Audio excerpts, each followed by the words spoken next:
Hey guys, if you could do me a quick favor, if you like this episode and it tickles your fancy or any other episode that we've done in the past, share it on social media and tag us in that post so that we know you're talking about us, and we will immediately jump onto that app and we will respond to your tag.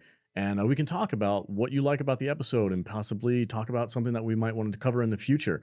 And we would love to bring you in our community. We have a wonderful Discord app as well. There's a bunch of people in there that just love chatting with us. And we'd love to hear from you. So if you like this podcast, tag us in that post and we'll get back to you as soon as we can. Thank you guys so much. Back to the podcast.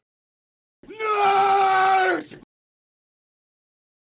Let's move on to something that I really want to talk about, which is Twitter legacy check marks have gone away and people are losing their minds. Oh. So on 420, of course, April 20th, Elon Musk decided to get rid of everyone's legacy blue check marks. And speaking as a legacy blue check mark myself, it was at the end of an era, but I happily signed on to Twitter Blue.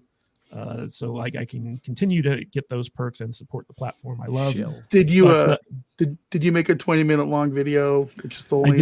I did actually, but I'm not going to show it because I want Odin to keep coming back for future live streams. But basically, so many people lost their blue check marks. Hillary Clinton was a big one, but oddly enough, Stephen King kept his blue check mark, and he tweeted about how somehow he got subscribed to Twitter Blue even though he didn't subscribe it, and it turns out Elon Musk gifted him the sub because he was complaining about it so much. Terry Metalis, same thing for Terry Metalis. He tweeted the same thing. I don't know if you guys saw that. All these guys who were not going to support the paid blue check mark now look like they're supporting the paid blue check mark because everyone else lost their check mark. So Elon Musk dropped a huge epic troll on all those guys, but at the same time, by deplatforming all like the Twitterati journalists and all these other guys, making them regular plebes just like the rest of us. In fact, the White House came out and said that they may not even bother to post to Twitter anymore because they're no longer verified. All right, so that'd be awful. So Odin, what do you think of this? I love it. I absolutely love it. My favorite response. So there's a Twitter account called SCOTUS Blog, which it pegs itself as an independent news analysis of the Supreme Court, and they very clearly had moments where they've shown their own political bias before, but their checkmark got taken away, and so their response was, by Twitter, the tipping point was having to pay for verification. When we feel we add a lot of value, we also feel solidarity with NPR and share concerns about Twitter's direction. You can find us on our blog and TikTok.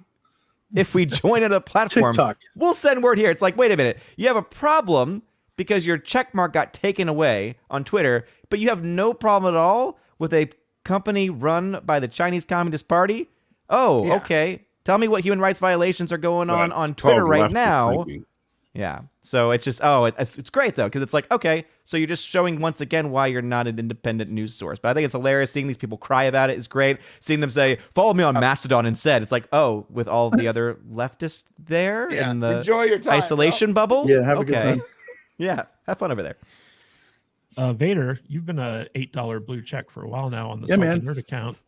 What do you have to say about this? I jumped on that as soon as he let us buy it because I'm my thumbs don't work half the time, and I really wanted that edit feature, and that edit feature is worth $8 a month easily. It is the best investment I could ever possibly make. You have no idea.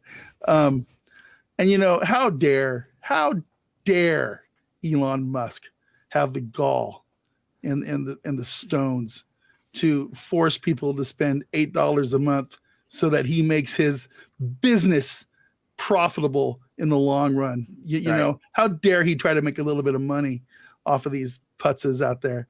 And in the end, it is the best way to clear the Twitter pages of all of these idiots that nobody wants on there anyway. So see you later, assholes. I do not care if you don't want to spend $8 on Twitter. It's not a problem for me at all. And by the way, does it really help with the bots? Does it really help with the bots? There's way less bots now. But that was like his number one thing, man. I'm getting rid of these bots. There's still bots, but he's never going to get rid of them all. They can't get rid of all bots, yeah. But it's way different. It's a way different platform than it was right before he bought it. So I like Twitter. It's fun. I have a good time over there. Ryan, what do you think of all the blue checks getting basically slapped down to a normal pleb status? Yeah, I love it. I do too. Mm-hmm. I feast on their tears and their reeing all the way to the bank. I love it. I mean, I fucking love it, dude. Let me tell you something. I was watching this YouTube channel. I've actually known these guys for a long time, and they are hyper left, right? I still like them. They're still friends of mine, even if they have bad ideas. And they were coming at this so differently. They were like, "Oh, this is such an own for Elon.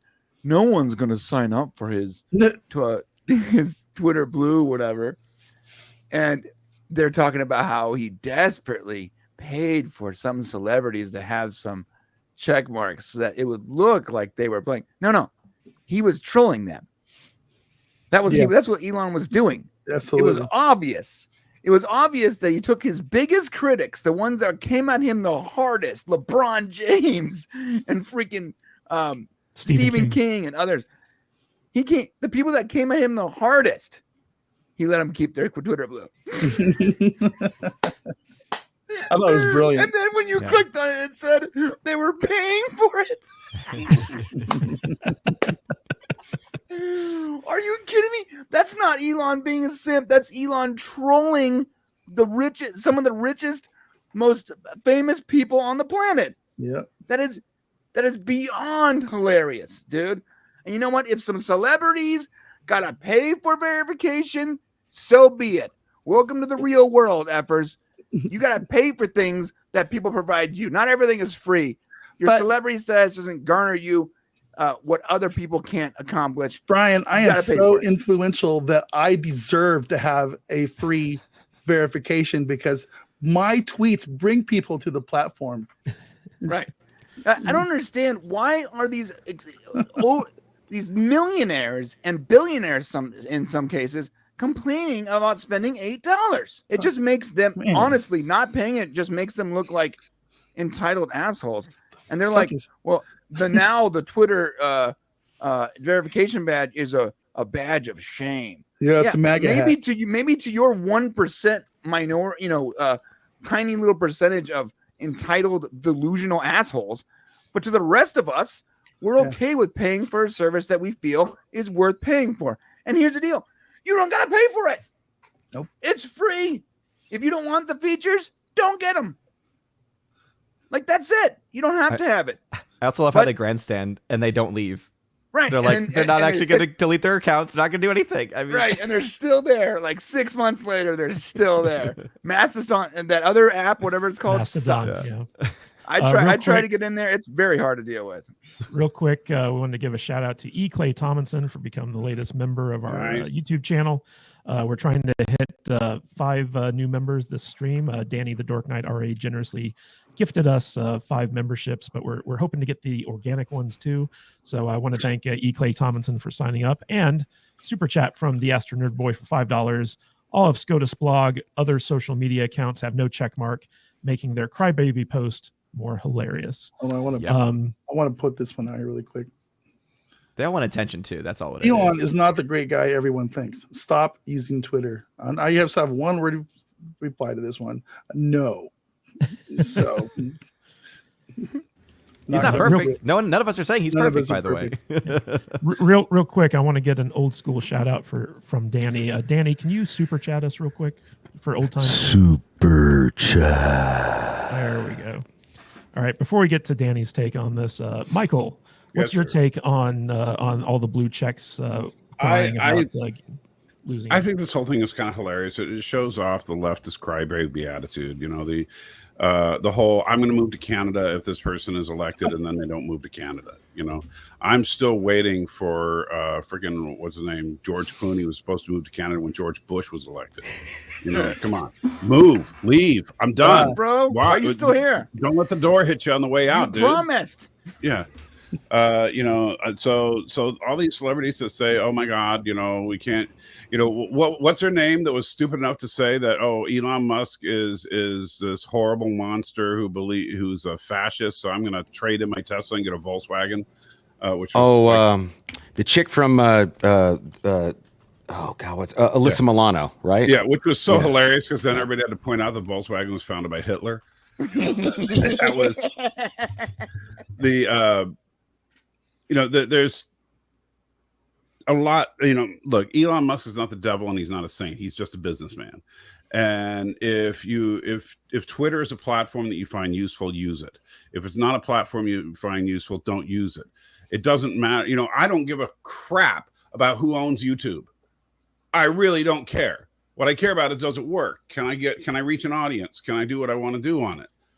I don't care who owns it. I don't care if Al Gore freaking bought YouTube tomorrow. I would not give a crap as long as it still works, right? I'm not going to say, oh my God, it's a leftist owns YouTube, I'm leaving, but and it's just the insanity of these people. Now, what I am interested in is that, and some of you guys, I don't know if you guys know this, but a couple of weeks ago, there were arguments in front of the United States Supreme Court about algorithms and whether or not if an algorithm makes a recommendation, that's the same thing as a company endorsing something. And this goes back to a wrongful death suit against YouTube.